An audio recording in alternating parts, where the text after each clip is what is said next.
la realidad y el desarrollo que emerge de la persona.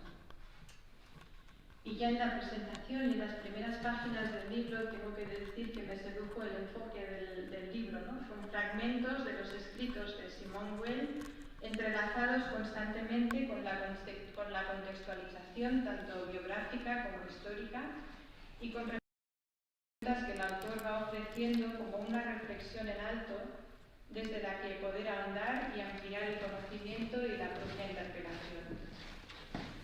Y me llamaban la atención algunos rasgos de la personalidad y de la mirada de Weil por su tremenda actualidad y por conectar de algún modo o poner palabra a búsquedas e inquietudes personales, y voy a enumerar algunos de ellas. Uno de ellos es el anhelo de vivir la integralidad, sin dicotomías, cuestionando sobre si existen dos Simón, la política y la mística, o si más bien esa es una separación que está en la mente o en el corazón de quien lee, pero no en ella, por lo menos no en la etapa final de su vida, porque como todo requiere de un aprendizaje. Ciertamente es casi imposible expresar de palabra o por escrito ambas realidades, sino de algún modo separándolas o diferenciándolas.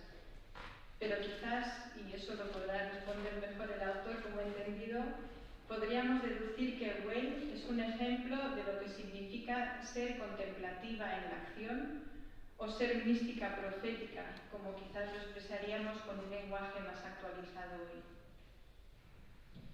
Por otro lado, Simone de Beauvoir dice de Weil que la admira por tener un corazón capaz de latir a través de todo el universo entero.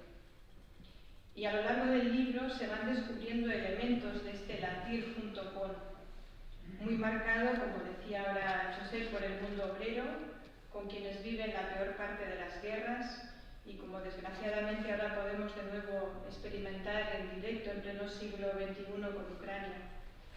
Y en definitiva con todo lo que ella llama la desdicha humana. Pero también un Dios que late en la belleza del mundo, en el amor, en la amistad. Y me surgía que casi tenemos en Weil algo así como una precursora de Laudato Si, una mujer capaz de sumergirse en una espiritualidad holística, que sabe de un Dios que no se desentiende de ninguna realidad humana, que se regala generosamente en cada sencillo elemento de la naturaleza e incluso nos hermana entre las diferentes religiones.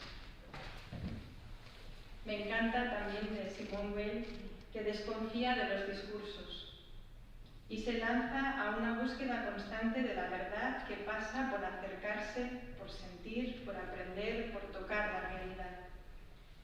Ciertamente eso me habla de una fortaleza interior que desdice cierta imagen de fragilidad con que parece que la han presentado a veces. Pero me encantaría, como decía Josep, haber sido su contemporánea y a esta mujer valiente le hubiera pedido que se acercase desde esas mismas actitudes a las mujeres que ejercen prostitución. Y me pregunto qué diría, cuál sería su reflexión posterior. Y me parece que llegaría a una gran complicidad con ella, donde ciertas acusaciones que le han hecho de ser contradictoria a veces en sus discursos encontrarían mi total adhesión y comprensión. Porque sé, por propia experiencia, en contextos de prostitución, que quien se atreve a escuchar de verdad la realidad, sin ir a ella con discursos aprendidos, descubre que es plural, diversa, y que lo que unos ven como contradictorio, en realidad son las diferentes caras de la verdad. La realidad es poliédrica en la unidad, como tantas veces lo ha mencionado el Papa Francisco. Otro aspecto interpelador de Simone Weil lo percibo cuando ella va iniciando su camino de acercamiento a la fe y a la Iglesia. Se trata de su cuestionamiento en relación a cuál es el papel de la religión en la vida y para la humanidad.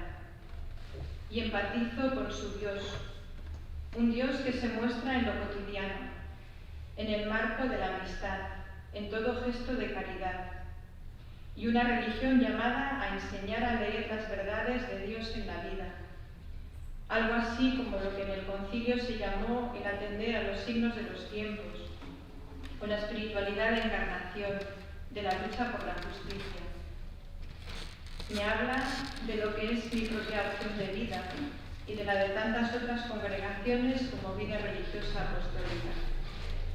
Pero también me remite a una iglesia como comunidad de creyentes, donde en plena sintonía con el sínodo actual afirma que Dios habla y se expresa en cada persona. Una iglesia que no se torna engreída, creyéndose única portadora de la verdad, ni superior a nadie. Una iglesia, pueblo de Dios, que supera la idea del pensamiento único y que es capaz de captar que la verdad no se puede confundir con el discurso institucionalizado, sino que hay que saber escuchar e integrar las diferentes miradas y visiones. Aunque resulte algo extraño de entrada, y este será el último elemento que señalo, Weil, junto con el autor, de algún modo me han puesto luz y confirmado en una reflexión en la que llevo tiempo dando vueltas sobre la misión compartida en la vida religiosa. Una misión que, siendo evangélica, no es solamente de quienes se identifican con la Iglesia, ni tan siquiera de quienes se autorreconocen como creyentes. Y lo digo en conexión con lo que ella define como formas de amor implícito a Dios, donde cada gesto de caridad, todo compromiso por la justicia, tiene un valor espiritual, porque Dios está ahí, en el que da y en el que recibe, aunque no lo reconozcan de modo consciente. Al final es un modo más actualizado de plasmar lo que ya Jesús dejó claro en Mateo 25.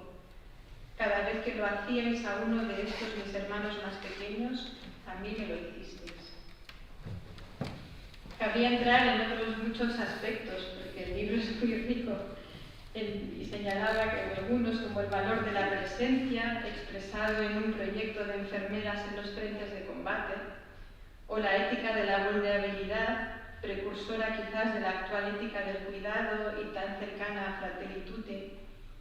También hablar de la importancia y necesidad de las mediaciones para acceder a la experiencia de Dios, puentes religiosos y no religiosos, que me parecen un gran reto para nuestra Iglesia, ¿no? Para una actualización en una Iglesia inmersa en una sociedad secularizada. O la concepción, que también me resulta muy sugerente, de la evolución histórica con la dimensión del azar y la imposibilidad de controlar los acontecimientos, junto a la llamada al responsable uso de la libertad personal en construir el futuro. Pero bueno, como sé que estoy agotando el tiempo, solo para terminar decir que lo que inicia con un aparente silencio de Dios termina con la afirmación, o por lo menos yo así lo interpreto, de que presencia y ausencia de Dios vienen a ser como dos caras de una misma moneda. Dos realidades que se retroalimentan cuando la experiencia de la ausencia manifiesta un deseo, un anhelo, posible porque ya se ha intuido o quizás gustado aquello que se busca, y que, como bien expresó ya San Juan de la Cruz y otros místicos, la sed solo se sacia con la presencia de ese amado, con la experiencia del amor que Simone Weil encuentra en la realidad y en la vida. Así que gracias a Simone Weil y gracias también a Josep por desvelarnos estas certezas tan radicales, tan de la raíz de nuestra humanidad habitada. Y me gustaría terminar con un fragmento de una oración de nuestra fundadora, Doña María de la Misericordia, otra mujer valiente, yo diría, algún día la conocerás. Porque en varios momentos, según iba leyendo el libro, la verdad que me resonaban estas expresiones y me parece que Simone Weil también las compartiría. Y el fragmento de la oración dice así: Amén, amén, síntesis admirable. Amén, amén en la paz, en la guerra, en la alegría como en el dolor. No quiero otro apoyo sobre la tierra. Dios me es suficiente. Él basta a mi amor. Amén, amén en la noche oscura. pese al horror que al alma atemorice. Dios vela, me guarda su ternura. Él me basta, a Él mi amén bendice. Amén, amén. Gracias.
Encuentro y ausencia son dos palabras que han resumido tradicionalmente la experiencia de los grandes místicos y de los itinerarios más acrisolados de experiencia espiritual.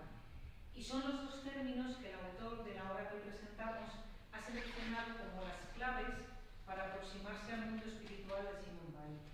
Una pensadora, ya se ha dicho, singular, valiente, contestataria, un tanto estrafalaria, y yo diría que hasta cierto punto también algo irreverente, con una vida marcada por un deseo de autenticidad hasta el exceso, diría yo, ha aludido Josep a este dato, y de una profunda honestidad intelectual y espiritual, que despierta a partes iguales, yo creo, fascinación y perplejidad. Y lo hace a partir de un texto muy breve, y le prologo ese texto de apenas 2 páginas, que sin embargo condensa en ese pequeño espacio el núcleo de la experiencia espiritual de Simone Weil. Como buen historiador, Josep sabe de la importancia de ubicar a un personaje en su contexto histórico, porque es ahí donde se encuentran las claves que nos permiten entender las acciones de una persona y sobre todo los procesos interiores. Si esto es así de cualquier persona, máxime lo es cuando esas coordenadas temporales son tan determinantes como lo fueron la Segunda Guerra Mundial y la tragedia del Holocausto. De ahí que cobre pleno sentido comenzar el libro con esa pregunta con la que abre el capítulo primero, que en definitiva es la pregunta que atenazó a toda una generación de pensadores y teólogos centroeuropeos. ¿Por qué cayó Dios ante las atrocidades de Auschwitz? ¿Dónde estaba Dios? Recuerden que habrá, después de la Segunda Guerra Mundial, toda una generación de teólogos donde la pregunta será esta: ¿cómo hablar de Dios después de Auschwitz?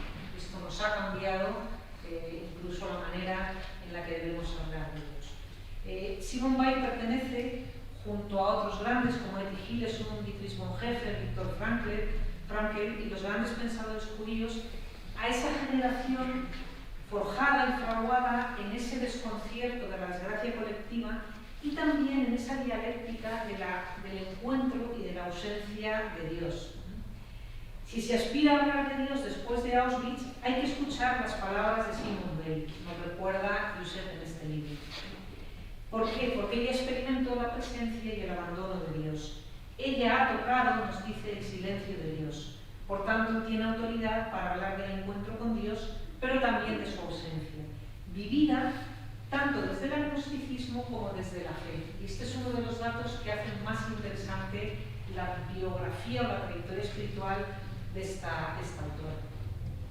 Su experiencia, leemos en el libro, se convierte en metáfora de toda vida espiritual, que experimenta que Dios se revela y se oculta, se manifiesta y se esconde. En el caso de Simone Weil, educada, como ella misma reconoce, en un agnosticismo completo, ella dirá está acostumbrada a vivir sin Dios y, sin embargo, para que su ausencia no había sido un problema durante la mayor parte de su existencia, la ausencia posterior al encuentro se experimenta como un gran desgarro. Ella, que no le ha echado de menos y que dice: yo que fui criada en el agnosticismo, no le busqué hasta que él me encontró. Sin embargo, cuando siento el abandono y el silencio de Dios, siento que algo en mí se rasga y se rompe. En su corta vida, poco más de 30 años, dejó una ingente producción escrita, que sin embargo no vio la luz hasta después de su muerte. En ese sentido podemos decir que es una autora póstuma, no se publica nada de ella.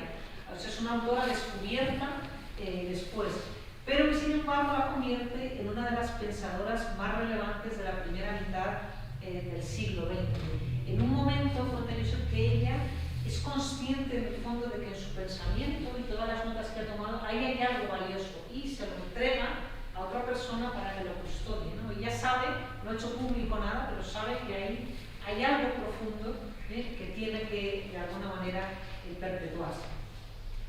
La suya fue también una vida marcada por la paradoja y la dialéctica, en la que confluyen los opuestos, la atea y la creyente, la revolucionaria y la mística. El umbral, y es una palabra, esta de umbral que aparece varias veces, se convirtió en su espacio espiritual, pues ella misma se situó a las mismas puertas de la Iglesia, sin dar el paso al bautismo. Nunca llegó a incorporarse formalmente a la Iglesia. Quizá esto es algo que nos puede hablar ahora después de usted. Entonces, ella vive una experiencia espiritual, mística muy fuerte, sin embargo, tiene sus razones por las que nunca dio el paso de ingresar, de formar parte de la Iglesia. Especialmente sugerente, diría yo, a mí me ha resultado al menos el último capítulo, que pone en diálogo la experiencia espiritual con el mundo de la religiosidad posmoderna, con nuestro mundo hoy y con las búsquedas espirituales de hoy. ¿Qué nos dice hoy la experiencia espiritual de Simone Weil? ¿Qué nos aporta hoy a las búsquedas espirituales del creyente contemporáneo? Es aquí, yo diría, donde se percibe con claridad el conocimiento del mundo espiritual que tiene Josep Othon, que ha quedado plasmado en todas estas obras de espiritualidad que tiene publicadas con anterioridad. Él ha dicho antes que es un intruso, pero yo diría que si es un intruso muy competente. Entonces, bueno, se nota que este es un ámbito que él ha trabajado mucho, en el que se mueve con mucha soltura, que lo ha pensado mucho y por tanto es capaz de hacer ese trasvase a nuestra época para leer a esta autora, que es verdad que es una autora muy actual, es una autora que hoy responde a muchas de las inquietudes espirituales y sociales de hoy, pero pone muy bien en diálogo, ¿no?, qué es lo que puede aportar esta autora al mundo de la espiritualidad de hoy. En un mundo posmoderno, nos dice, heredero del eclipse de Dios, aparece la figura de esta mujer, que moldeada por la experiencia de Dios, es capaz de vislumbrar destellos divinos por doquier. Es una mistagoga que enseña a reconocer la presencia oculta del absoluto en un mundo que Dios parece haber abandonado. Encontrar a Dios en nuestro mundo, quizá una de las claves que nos aporta esta pensadora. En el trasfondo de la obra se adivina también un prolongado tiempo de estudio, de conocimiento del personaje y de su obra, como es ese esforzado y arduo tiempo de elaboración de una tesis doctoral y todo el trabajo posterior. Y ha dicho él, más de 20 años trabajando sobre esta autora. Hay que haber leído, hay que haber estudiado y hay que haber profundizado mucho para ser capaz de presentar de un modo sencillo y asequible. Cuando digo sencillo, lo digo en toda la positividad del término, diría sencillo y no simple, el pensamiento de una pensadora que sin embargo es compleja, ayudándonos sobre todo a penetrar en su experiencia interior. Yo diría que la obra de Josep es una magnífica puerta de entrada a ese complejo mundo espiritual y religioso de esta autora. Yo casi diría que lo que hace es, como hacen a veces en estos documentales de animales que vemos a las aves, ¿no?, que cogen la comida, la mastican y la preparan para dárselo, pues un poco ese trabajo, ¿no? Facilitarnos y hacernos asequible el acceso a una autora que tiene mucha más complejidad de lo que se pudiera adivinar en este libro, y sin embargo acercar un pensamiento que es más complejo y más denso y hacerlo asequible para cualquier público. En definitiva, yo diría que estamos ante una obra cautivadora y fascinante, que a mi modo de ver tiene como ese carácter propedéutico, preparatorio, ¿no? Porque para mí quizá una de las mayores riquezas es que esta obra se convierte en una invitación a leer a la propia autora. Yo creo que este es un gran valor, ¿no? Que a uno le deja con regusto y con ganas de más. Por mi parte, solo me queda lanzarles esa invitación. Léanlo y verán cómo les sabe a poco y cómo se quedan también con ganas de más. Gracias, Josep, por acercarnos a esa experiencia espiritual tan rica y tan actual hoy. Gracias por hacerla accesible y gracias también a la editorial por esta publicación sobre esta obra, por darla a difundir y sobre todo por difundirla con esta edición tan cuidada que da gusto tener entre las manos, ¿no? Cuando uno lee mucho, agradece mucho y se fija mucho en cómo están editados los libros. Bueno, pues este es un libro magníficamente editado que da un gusto leer. Pues nada, muchas gracias y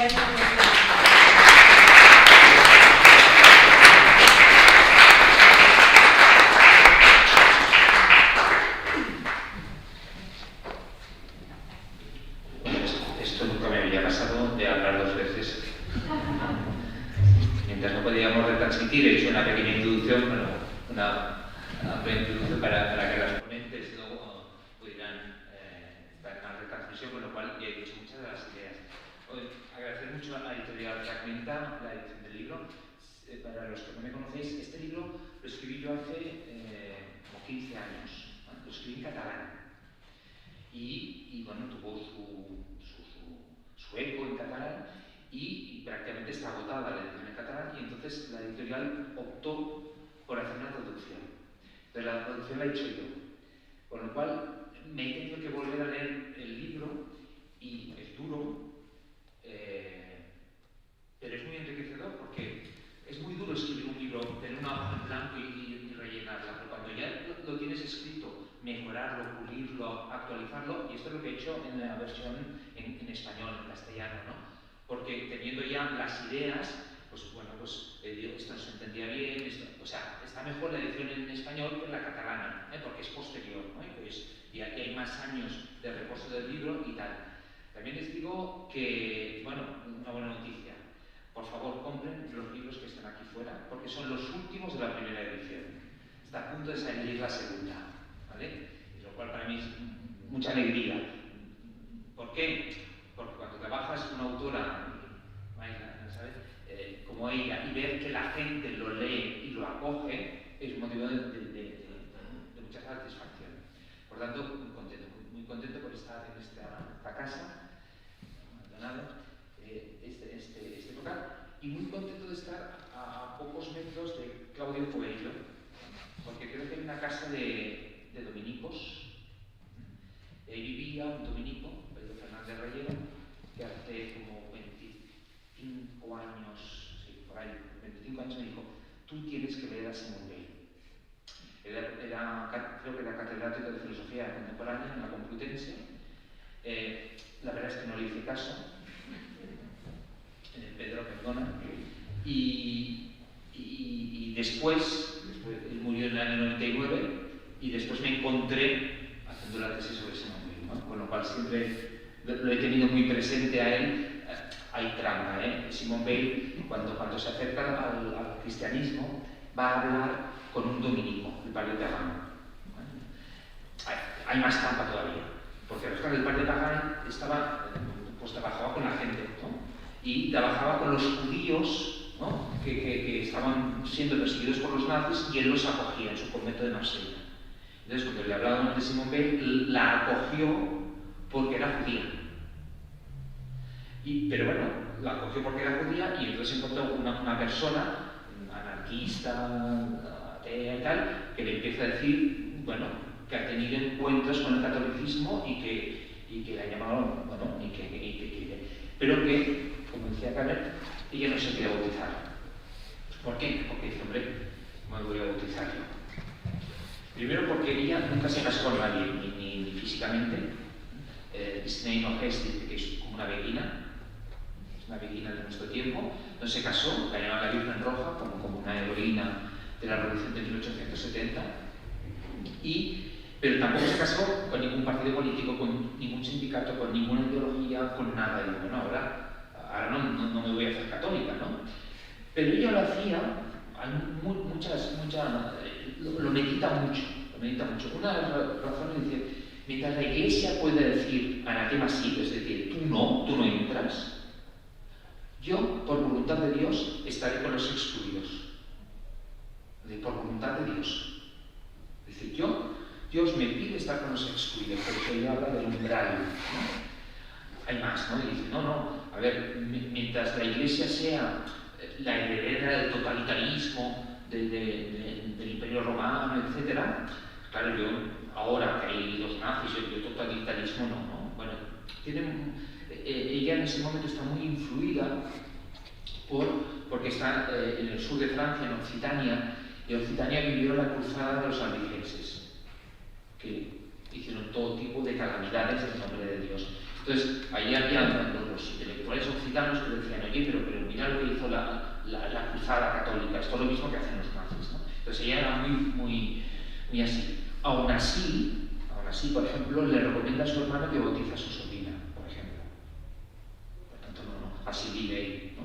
Y se dice que cuando estaba muriendo, ¿no?, una amiga suya también judía conversa, en el último momento, cuando estaba agonizando, la bautizó, con lo cual, seguramente, bueno, es igual, si no tenía el bautismo de deseo y si no sé qué, ¿vale? Pero es un personaje, como decía Carmen, un poco a veces estafalario, a veces incómodo absolutamente para todo el mundo, para todos los partidos políticos, para todo el mundo, ¿no? Y para no alargarme, yo quería hacer referencia en dos cosas. Una es el tema de la verdad. Ella busca la verdad, ¿no? y saber qué es la verdad. Y ella está muy traumatizada porque su hermano era André Belli, que era un matemático famoso. Bueno, robo tiempo, Hay una anécdota que explica muy bien el ambiente en el que ella vivía, y es que su hermano, con un grupito, ella era rara, pero el hermano era, bueno, raro no, o sea, con un sentido del humor muy particular. Entonces, estaban en la Escuela Normal Superior de París y los de ciencias se reían de los de letras, cosa que suele pasar, y muchas veces con motivo. Y entonces se reían de ellos y entonces dijeron, vamos a hacer lo siguiente, vamos a inventarnos un discurso, es que esto viene a colación de lo que te has comentado, vamos a una conferencia de matemáticas para no matemáticos. Entonces contrataron a un actor y le pusieron un nombre, Bourbaki, porque era un general legendario francés. Entonces contrataron a un autor y empezó a explicar sobre matemáticas. Las primeras filas estaban los de letras y no entendían nada y hacían ver que sí que entendían. Y en la parte de atrás estaban los matemáticos y se reían de cómo estaban ridiculizando a estos, ¿no? Luego estos matemáticos crearon un grupo que se llama Bourbaki, y firmaban los artículos de matemáticas Bourbaki, y en los libros de matemáticas hay bibliografía de Bourbaki, que nunca ha existido este matemático, era un grupo. Pues bien, yo creo que Simone Weil lucha contra esto. Es lo que tú decías, Lourdes, lucha contra el discurso institucionalizado. Alguien se pone aquí, acá, donde sea, y suelta un discurso institucionalizado que no entendemos y pensamos que eso es la verdad. Y ella comprobó en directo, con la broma de su hermano, que seguramente ya participó, porque ella iba con los grupos de Bourbaki y hacía teoremas de matemáticas, o sea, ella era muy brillante en todo. Esa búsqueda de lo que es la verdad. Y la verdad para ella es la realidad. Entonces, ella oye que hay una guerra en España y viene a la guerra en España. Ella oye que los obreros están explotados y va a la fábrica de los obreros. Ella ve que en Alemania se ha subido el poder Hitler y va a Alemania siendo judía para ver por qué Hitler está cogiendo el poder. Esto es lo que tú has llamado, perdona, la cátedra de la realidad, ¿no? La observación participante, ¿no?, que dicen los antropólogos.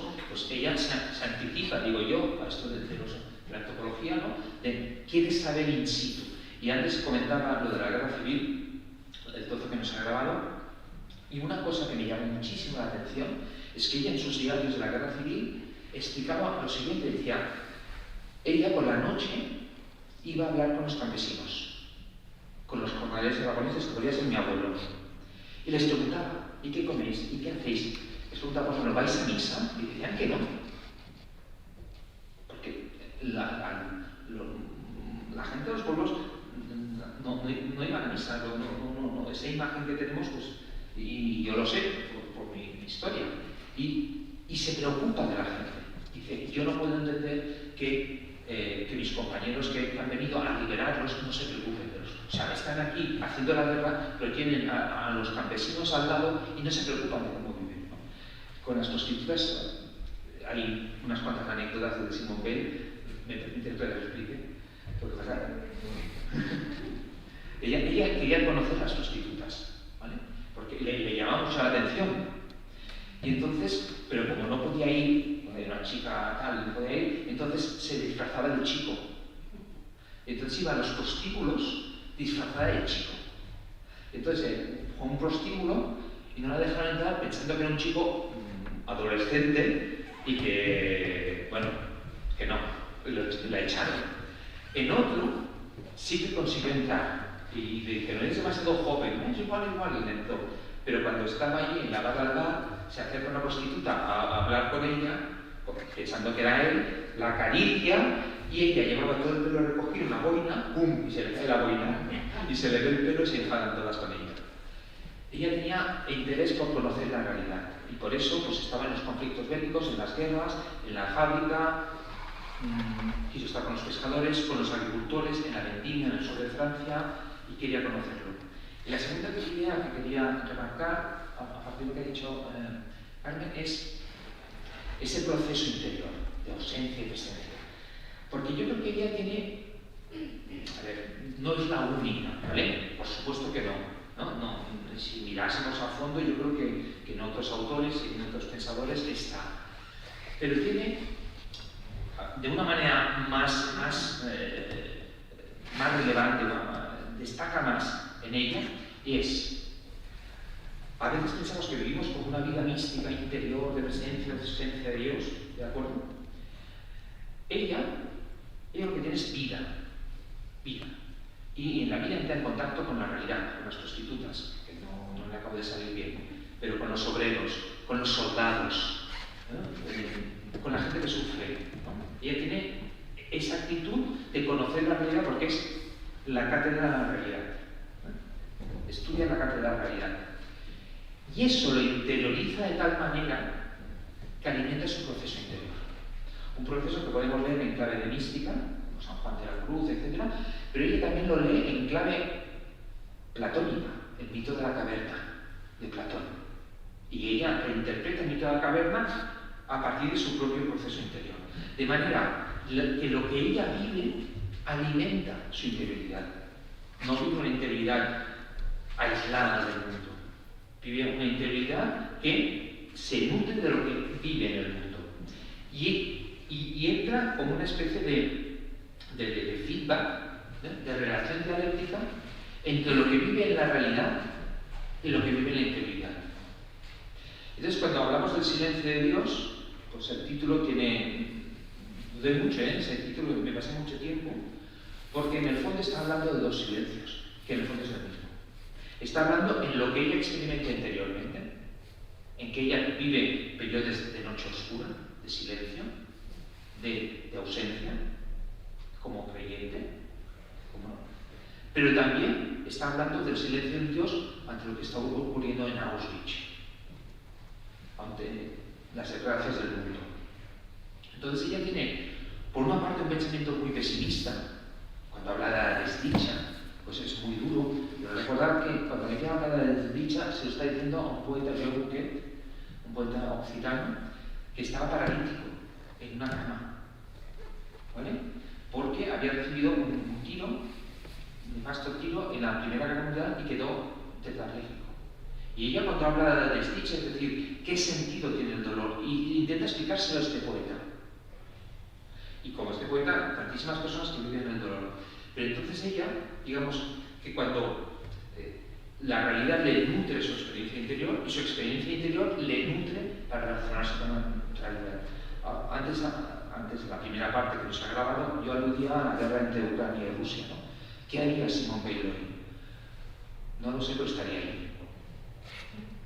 Estaría allí. ¿Por qué? Porque cuando hay la Segunda Guerra Mundial, lo que se le ocurre a ella, que le envió un informe al general de Gaulle, y el general de Gaulle contestó: está loca. Pues se le ocurrió, como decía Lourdes, crear un cuerpo de enfermeras. Un cuerpo de enfermeras que fueran en avión y cayeran en paracaídas en las trincheras para atender a los moributos. Dice, tenemos que, ante esta muestra de inhumanidad,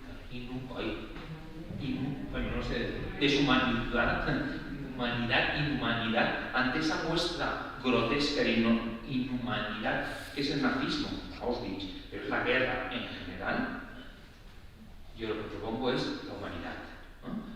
Yo propongo unas enfermeras que vayan al frente y atiendan a los moribundos, ¿no? Que hagan la ética del cuidado, ¿no?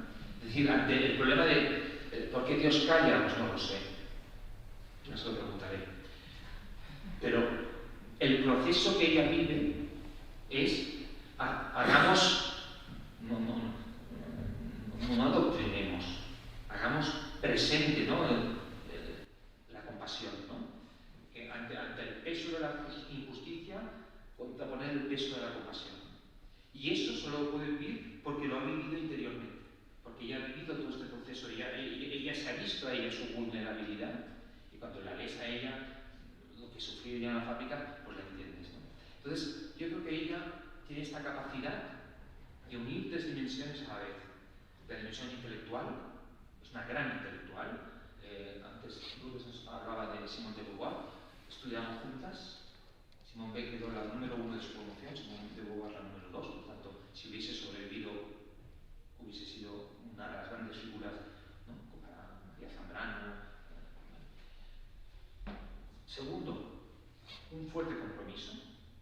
Ella desde pequeña tiene un gran compromiso social, un gran compromiso con el mundo del dolor, con el mundo de la vulnerabilidad. Y tercero, una gran vida espiritual. Pero una vida espiritual que está engarzada con el compromiso y con el pensamiento. Lo cual hoy es muy difícil, porque a veces tenemos el pensamiento por un sitio, el compromiso por otro y esa vida interior por otro. Yo creo que Weil, a pesar de sus claroscuros, de sus contradicciones, es un personaje que es capaz de unir estas tres dimensiones y que tiene mucho que decirnos en el mundo de hoy. Muchas gracias.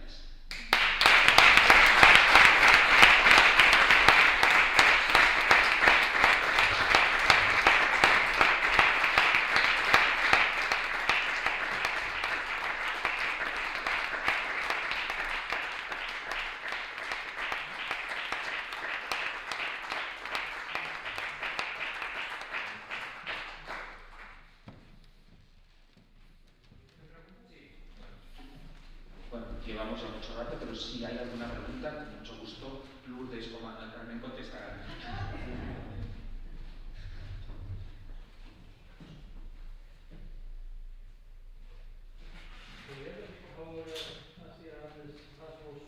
¿Cuál es el concepto, la concepción del trabajo que tiene, la concepción del trabajo que tiene Simone Weil, de esa etapa que estuvo en Renault, ¿no? En Toulouse o en Estrasburgo? Sí, estuve en Alstom, que yo me fijo en el metro, que las escaleras del metro son Alstom, y en la Renault, ¿vale? Ella lo que tiene, a ver, no soy, con Weil es tan amplia que cada uno es especialista de lo que es, ¿vale? Por tanto, yo la filosofía del trabajo no soy especialista, ¿vale? Pero lo que yo entiendo, ¿vale? Que tiene que ver con lo que acabo de explicar. Lo que entiendo de ella, de la filosofía del trabajo, es tenemos la sensación que el trabajo es un castigo. En cambio, ella lo gira. Ella era torpe, o sea, cuando iba a trabajar a la fábrica, constantemente tenía accidentes. Se la con el martillo, era un desastre, ¿vale? Pero en cambio ella valora el trabajo, porque el trabajo para ella es el contacto con la realidad. Entonces ella propone, pues, que los obreros estudien, y ella daba clases y hacía formación a los obreros, y propone que los intelectuales trabajen. Porque si hay esa disfunción, no funciona. Ella era profesora y entonces tiene muchas propuestas para la educación. Entonces, por ejemplo, ella dice que el trabajo manual, no las manualidades que hacemos en el GPS, Trabajar en el taller tendría que ser obligatorio para todo el mundo. Y que los estudiantes obreros, los que hacían lo que diríamos la FP, que en esa época eran como los aprendices en los gremios, hicieran trabajo intelectual. ¿Por qué? Para dignificar el trabajo, por considerar que el trabajo es ese contacto con la realidad que nos dignifica, que nos hace, bueno, la plasticidad de la realidad. Ella lo hace en este sentido. Dicho esto, por ejemplo, el trabajo que ella hizo en la Renault o el trabajo que hizo en Alstom, ella se quejaba porque era un trabajo deshumanizador. ¿Por qué? Porque no sabes lo que estás haciendo. Era, ¿sabes? La producción en cadena de Chachapi, ¿no? Todo el rato poniendo un tornillo. Dice, al final tú te conviertes en un engranaje y no eres tú. No hay la satisfacción de hacer un trabajo porque no entiendes ni lo que haces. Entonces ella, por ejemplo, decía, no, a los obreros unas cosas que hacer es explicarles eso que están haciendo para que sirva en todo el trabajo más global, ¿no? Y por tanto, ella tiene, digamos, esta visión positiva del trabajo, en este sentido. Hola. A ver si me explico. El silencio de Dios sería como un reto hacia los claroscuros que tenemos el ser humano. La ausencia y la presencia no es ni bueno ni malo, sino que en principio sería el reto de lo que hace el ser humano con esa ausencia o esa presencia. No sé si me explico. Perfectamente, es eso. Lo importante no es ni la presencia ni la ausencia, ¿vale? Sino cómo respondemos nosotros a una presencia y a una ausencia. Perfectamente. ¿Sería algo que se trabajaría el concepto de la libertad? Totalmente. Sí, totalmente. Tal cual. O sea, el gran problema, que es lo que tú comentabas en el libro de la filosofía, el gran problema es que tenemos a veces filosofía de la historia de que hagas lo que hagas, el mundo acabará bien o mal. No. Depende de cada uno, y ahí está el trabajo, para que acabe bien o mal, desde la propia asunción de la responsabilidad respecto al mundo, ¿no? ¿Qué tenemos que hacer nosotros respecto al mundo para tal? Entonces podemos tener revelaciones, ya hemos dicho de esta manera, y ella es muy convencida en sus experiencias y encuentros, ella dice que es el pudor de la alcoba nupcial. Es decir, todo el mundo sabe, tal, pero se cierra la puerta de la alcoba.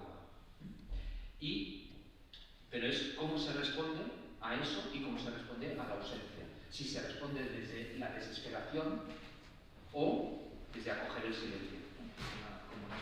A mí me ayudó mucho a entender Simone Weil una película que es Teorema de Pierpaolo Pasolini.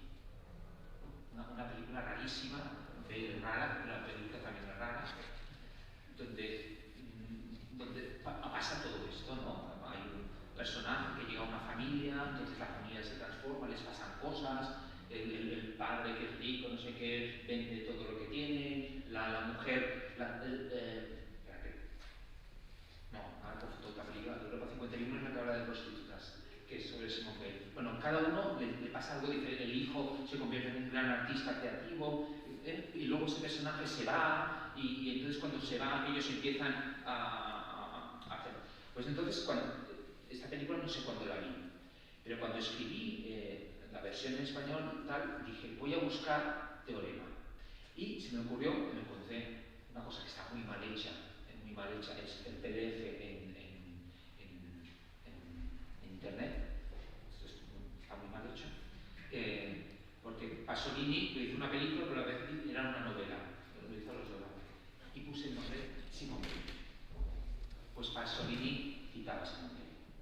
Por tanto, esta idea de presencia y ausencia que tiene Pasolini es posible que venga de Simone Weil. Es posible. ¿Puedes establecer alguna similitud con Ética y Jesús? ¿O no? Total. A ver, hay tres mujeres, Edith Jesús, Edith Stein y Simone Weil. Son tres personajes diferentes, con acercamientos diferentes a la religión, pero ¿qué tienen los tres en común? Origen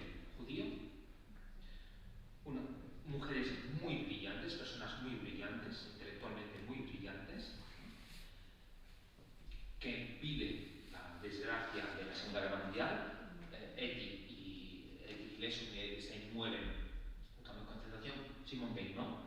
Ella huye a Londres, ella vive en Londres, exiliada en Londres, pero digamos, por secuelas de toda la situación, muere de tuberculosis, no comía, bueno, trabajaba en exceso, la vida de trabajar.